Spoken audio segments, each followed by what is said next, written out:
Bismillahirrahmanirrahim. Assalamualaikum warahmatullahi wabarakatuh. Perkenalkan, nama saya Rita Novita dengan NIM 1219210110. Di sini saya akan menjelaskan kembali materi mengenai mata kuliah ilmu tauhid dengan tema Iman dan Thamratuhu dengan dosen pengampu yaitu Bapak Dr. Haji Hairus Saleh MAG. Iman menurut bahasa yaitu membenarkan, meyakini atau tasdik, sedangkan menurut istilah yaitu membenarkan dengan hati, mengucapkan dengan lisan, dan mengamalkan dengan amal perbuatan. Iman menurut istilah yang sesungguhnya yaitu kepercayaan yang meresap ke dalam hati dengan penuh keyakinan, tidak bercampur dengan syak dan ragu, serta memberikan pengaruh terhadap pandangan hidup, tingkah laku, dan perbuatan sehari-hari. Selanjutnya, pengertian iman dan Islam. Iman sebagai suatu kesatuan utuh yang harus diberikan oleh semua orang, berwujud dalam suatu perbuatan, dalam istilah lain dikenal menjadi kata Islam. Islam menurut bahasa berarti ketaatan dan ketundukan. Oleh karena itu, kata iman dan kata Islam berasal dari akar kata yang berbeda, akan tetapi jika ditelusuri secara konferensif akan ditemukan makna yang sama, yaitu sebagai suatu ketaatan kepada Allah dalam wujud aktivitas sebagai bentuk ketaatan kepadanya. Selanjutnya, perbedaan antara iman dan Islam. Iman merupakan amaliyah-amaliyah yang bersifat batin, seperti iman kepada Allah, mencintainya, memiliki rasa takut kepadanya, selalu berharap kepadanya, bertakwa, dan ikhlas. Sedangkan Islam merupakan suatu perbuatan yang bersifat nampak atau zohir, atau perbuatan yang dilakukan oleh organ tubuh secara kasat mata, seperti mengucapkan dua kalimat syahadat yang diucapkan oleh lisan. Dan hal ini berdasarkan dalil Al-Quran yang terdapat dalam Quran Surah Al-Hujurat ayat 14 dan Al-Anfal ayat 2.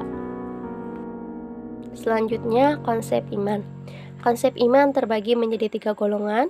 Yang pertama, iman adalah tasdik di dalam hati akan wujud Allah dan keberadaan Nabi dan Rasul-Nya.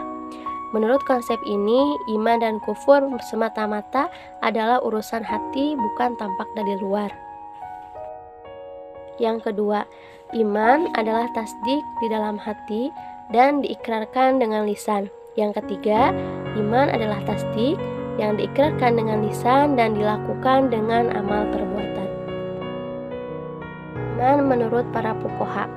Iman yang dimaksud oleh Ahlussunnah wal Jamaah adalah membenarkan dengan segenap hati nurani dan diucapkan dengan lisan dan diamalkan oleh seluruh anggota badan disertai dengan rukunnya. Dengan iman bertambah ketaatan dan berkurangnya maksiat.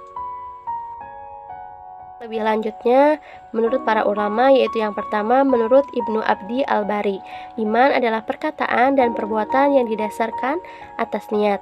Dan definisi ini adalah definisi yang disepakati oleh para ahli fikih dan ahli hadis. Kedua, menurut Imam Al-Syafi'i, iman adalah perkataan, perbuatan, dan amal yang disertai dengan niat. Definisi ini adalah definisi yang telah disepakati berdasarkan ijma para sahabat, tabi'in, dan orang-orang soleh setelahnya. Selanjutnya, iman dan paradoksnya. Iman juga bisa berarti kebalikan dari kata kufur yang memiliki lebih dari satu arti. Kafir secara bahasa berarti menutup atau menolak.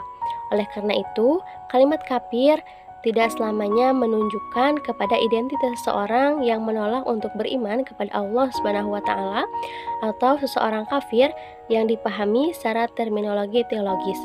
Karena kalimat kafir juga bisa dipergunakan kepada seorang muslim yang tidak mau mensyukuri atau merasakan nikmat Allah Subhanahu wa Ta'ala, maka ia disebut dengan kufur nikmat, tetapi tidak menggelincirkan dia menjadi orang kafir. Adapun kufur yang dimaksud dalam pembahasan ini adalah orang yang tidak beriman atau tidak percaya kepada Allah Subhanahu wa Ta'ala. Maka orang-orang yang kafir atau kufur adalah orang-orang yang tidak percaya atau tidak beriman kepada Allah Subhanahu wa Ta'ala, baik dia bertuhan selain Allah maupun tidak bertuhan. seperti paham komunis ateis. Iman juga bisa dipahami dengan makna sebaliknya, yaitu kata nifak. Nifak adalah perbuatan yang lahir dan batinnya itu tidak sama.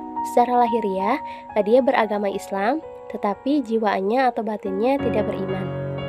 Munafik adalah orang-orang yang melakukan perbuatan nifak, yaitu orang-orang yang mengaku beriman kepada Allah, mengaku beragama Islam, bahkan dalam beberapa kesempatan dia nampak bertindak atau melakukan perbuatan untuk kepentingan agama Islam.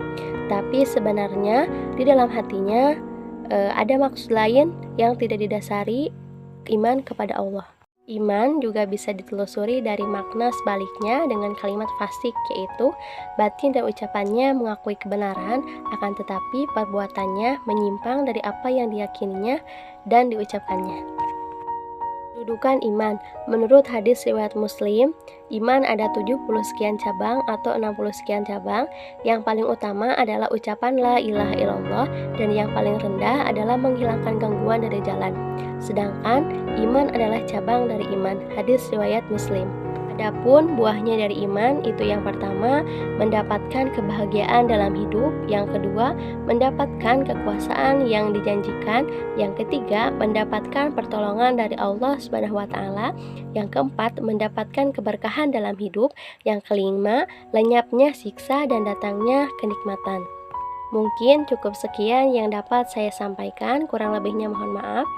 Billahi taufiq wal hidayah. Wassalamualaikum warahmatullahi wabarakatuh. Every day you seem too far away. Every time I do, I tell myself